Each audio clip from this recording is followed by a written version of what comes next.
ఆ రోజులే బాగున్నాయి.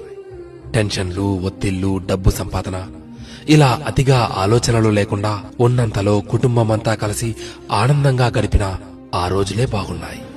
ఆదివారం ఆటలాడుతూ అన్నాన్ని మరచిన ఆ రోజులే బాగున్నాయి.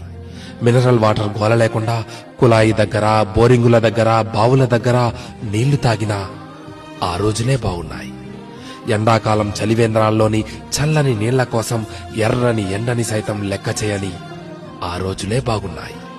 వందల కొద్దీ ఛానళ్లు లేకున్నా ఉన్న ఒక్క దూరదర్శన్లో శుక్రవారం చిత్రలహరి, ఆదివారం సినిమా కోసం వారమంతా ఎదురు చూసిన ఆ రోజులే బాగున్నాయి. సెలవుల్లో అమ్మమ్మ, నానమ్మల ఊళ్లకు వెళ్లి ఇంటికి రావాలనే ఆలోచనే లేని ఆ రోజులే బాగున్నాయి. ఏసీ కార్లు లేకున్నా ఎర్ర బస్సుల్లో కిటికీ పక్క సీట్లో నుండి ప్రకృతిని ఆస్వాదించిన ఆ రోజులే బాగున్నాయి. మొబైల్ డేటా గురించి ఆలోచించకుండా బర్త్డే డేట్ గురించి మాత్రమే ఆలోచిస్తూ చాక్లెట్లు పంచిన ఆ రోజులే బాగున్నాయి. మటన్ బిర్యానీ, చికెన్ బిర్యానీ లేకున్నా ఎండాకాలం వచ్చిందంటే మామిడికాయ పచ్చడితో అందరం కలిసి కడుపు నిండా అన్నం తిన్న ఆ రోజులే బాగున్నాయి.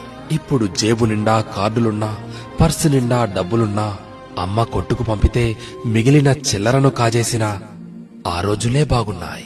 ఇప్పుడు చేతిలోని సెల్ నిండా గేములున్నా, ఆట స్థలంలో బ్యాట్ మార్చుకుంటూ ఒకే బ్యాట్తో క్రికెట్ ఆడిన ఆ రోజులే బాగున్నాయి. ఇప్పుడు బీరువా నిండా జీన్స్ ప్యాంట్స్, టీషర్ట్లు ఉన్నా 2-3 నిక్కర్లతో, కురచ షర్ట్లతో బడికి వెళ్లిన ఆ రోజులే బాగున్నాయి. ఇప్పుడు బేకరీల్లో కూల్ కేకులు తింటున్నా, 25 పైసల ఆశా జాకెట్లు తిన్నా ఆ రోజులే బాగున్నాయి. ఇప్పుడు రకరకాల ఐస్ క్రీంలు చల్లగా నోట్లో నానుతున్నా, నాన్నమ్మ, అమ్మమ్మల చీర కొంగు పైసలతో పొల్లైసు కొనుక్కు తిన్నా ఆ రోజులు ఎంతో బాగున్నాయి. పొద్దుపోయేదాకా పొలంలో పనిచేసుకుని ఎలాంటి చీకు చింత లేకుండా ఇంటికి చేరుకుని చందమామను చూస్తూ నిద్రలోకి జారి కమ్మని కలలు కన్నా ఆ రోజులే బాగున్నాయి. నిజమే, ఆ రోజులే బాగున్నాయి కదూ.